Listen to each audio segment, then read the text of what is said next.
The Silence of the Lambs is a thriller horror film that came out in 1991 and it stars Jodie Foster, Anthony Hopkins, Scott Glenn, Ted Levine, and Anthony Heald. The film is about FBI trainee Clarice Starling, who was asked by her superior to interview Hannibal Lecter, a once renowned psychiatrist who turned out to be a cannibalistic serial killer. Their hope is that Lecter can help them solve the case on a new serial killer, Buffalo Bill. And just a warning, in case you haven't seen this movie, this review does contain spoilers. Because this movie has so many twists and turns, I just feel like I can't properly review it without talking about them. Since Jodie Foster has her new movie Money Monster coming out next month, and this year is the 25th anniversary for this film, I thought now would be a pretty good time to review it. Plus, I also love this movie and have so much I want to say about it. I didn't see this movie for the first time until I was pretty late into high school, and that's because when my mom first saw it, this movie really got under her skin, especially the character Hannibal Lecter. And even today, I don't know if she can watch this movie. And I wouldn't say she forbid it, but she definitely did not encourage us to watch it. And I still remember the first time I watched this movie like it was last night. I was home alone and it was on the TV, so me and my brother decided to watch it. And when it was over, we both looked at each other like, what the F did we just watch? But in the best possible way, because the both of us were in absolute awe by this movie. And one of the big reasons for that is Anthony Hopkins as Hannibal Lecter. It is one of the greatest performances of all time. And he was actually not the first person to be offered this role. Both Sean Connery and Jack Nicholson were asked before him. And I don't know about you, but I am very curious to see what a Sean Connery portrayal of Hannibal Lecter would be. And this is also not the first time we have seen the character Hannibal Lecter in film, as he is in the 1986 movie Manhunter, which is also a great movie. I highly recommend it. But yeah, when they were acquiring the rights to this movie, they also had to acquire the rights to the character Hannibal Lecter. And the way in which the scene that reveals his character is orchestrated, it is perfect. They use a handheld cam and this is all in one shot. It will follow Clarice down the hall, then go over to a crazy inmate, then look at the chair, which is her destination, then look at Clarice, who obviously looks nervous as hell, and then it will go to an inmate, then the chair, then Clarice, until we hit the final reveal of Lecter. And even though it happens pretty early into the film, we are still expecting this monster because we have been told so many terrible things about him. And what I love about this scene is that he does not come into the shot. The camera reveals him. And what you see is this man standing calmly and very straight up, and all he does is say, "Morning." And it is the most terrifying thing they could have done. And Hopkins gives such a chilling performance, with only 16 minutes of screen time, by the way. And he uses a friend who never blinks as inspiration, and it works so well. And throughout the film, you know something is going to happen with his character. And it's the anticipation of what he is going to do that keeps you on the edge of your seat. Another reason why he is so terrifying is because a lot of the shots of him in the cell is directly on his face. So there is no barrier between you and him, and it feels like he is talking directly to the audience. And despite his calm demeanor, this man is a monster. And that scene where they are transporting him and you see the mask that he wears with the bars through his mouth so that he doesn't take out anyone's tongue, you don't forget images like that. Another reason why this movie works so well is Jodie Foster as Clarice Starling. She gives a phenomenal performance. And like Hopkins, Foster was not the first person to be offered this role. Michelle Pfeiffer was. But Foster was determined to get this role from the very first time she read the book, because she actually was trying to acquire the rights to it, but Gene Hackman beat her to the punch. And he was actually originally going to produce the film and play Hannibal Lecter. And I cannot picture anyone else in this role. She is incredible. And what I love about this character is that she is a trainee and still learning things and very vulnerable throughout the film.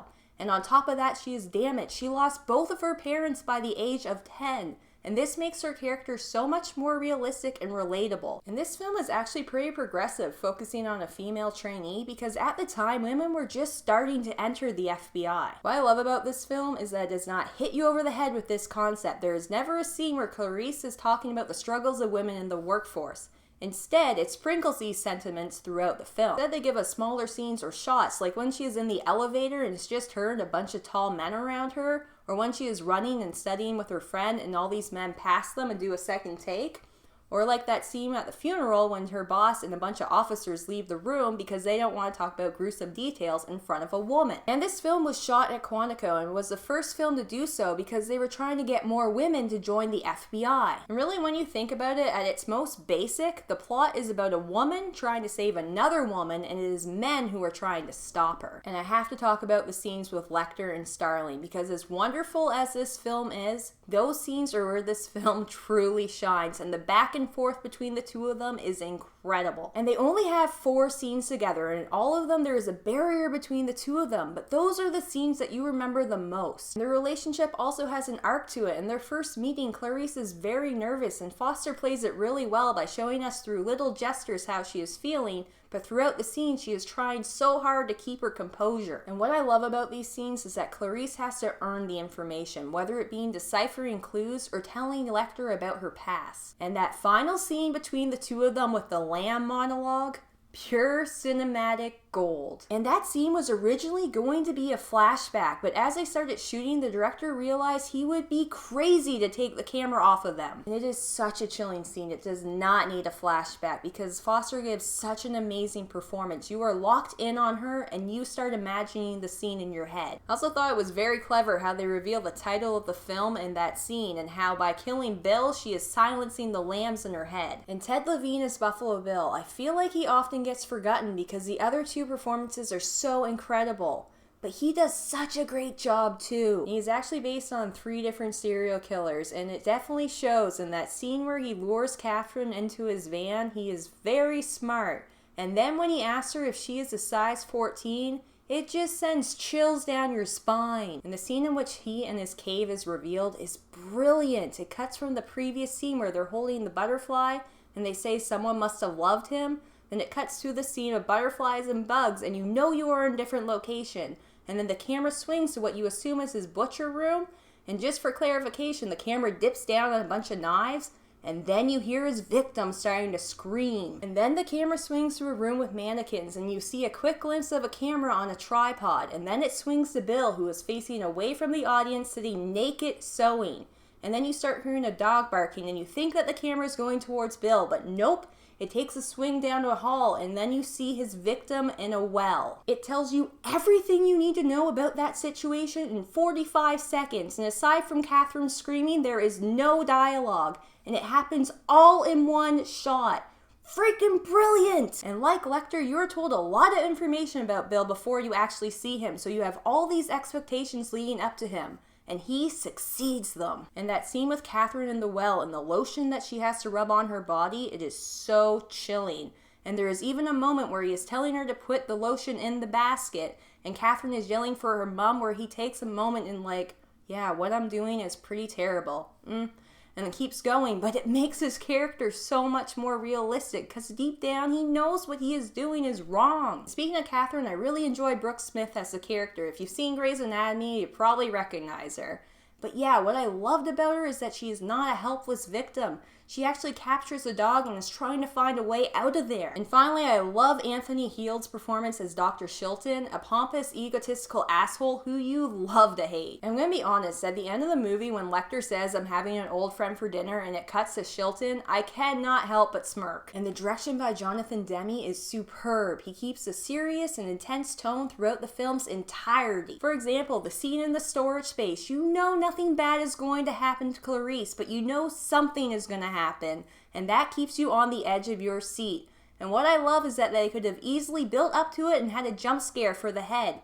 But no, they just calmly reveal it and there it is. And that's because a floating head in a bottle on its own is pretty freaking scary. You don't need to do a jump scare for it. And by doing that, it tells the audience that they're just gonna do stuff out of nowhere, so it keeps you on your toes even more. I also like his choice not to make this film super gory. Yeah, I know there is some gore in it, but it's only in a few scenes. It is not throughout the entire film. They do show you very early on pictures of Bill's victims, so at least you know what you are getting into. But by having very few scenes with gore in it, it makes the ones that do have it very gruesome and haunting.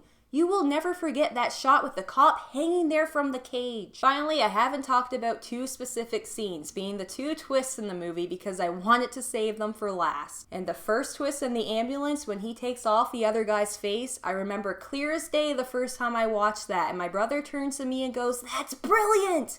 Terrible, absolutely terrible, don't get me wrong. But brilliant, and I am just sitting there in shock of what just happened. And what I love about that entire scene is that you know he's gonna escape. You saw him take the pen, and even in the scene they make a specific point to show you that he's got the bit right there and he is going to escape. But still, how is he gonna escape? That is what keeps you on the edge of your seat, because throughout the film you hear about all these different things that he has done and how terrible he is, but this is the first time you get to witness it. And that whole scene is so chilling with unforgettable imagery and the classical music that contrasts it, and how Lecter is basically conducting art. So creepy. And the second twist, when it is revealed that the FBI went to the wrong location and Clarice accidentally went to the right one, it is edited perfectly, because it cuts between shots of the FBI getting ready to invade and Clarice going towards the place to interview. And they both climax at the exact same moment. So right before it's about to happen, you're like, okay, great, the FBI will invade and Clarice will do her interview. And then Bill opens the door and there's Clarice, and you're just like, no! As an audience member, you don't know if she is going to make it. You know that Bill is probably going to get caught by the end of the movie, but because she is a trainee and very vulnerable in that scene, it keeps you on the edge of your seat. And I love how throughout the entire scene you are following Clarice and rooting for her to catch Bill. But then the lights go off and it pulls a 180 on you because you as the audience is now Bill. And at the end, when he finally throws her a bone and clicks his gun and she turns around and shoots him, you just let off a huge sigh of relief and you're like, yes, Clarice, you did it. Which is a sign of great filmmaking because you get so invested in this story. But really, this film leaves you with mixed emotions at the end because yeah, it's great that they caught Bill, who was a terrible serial killer, but they let Lecter, who is an even worse serial killer, go. Finally, I only have one small negative with this film, and before I say it, I know this is a nitpick. But throughout the film, like I said with Lecter, they have shots of characters just directly straight on their head.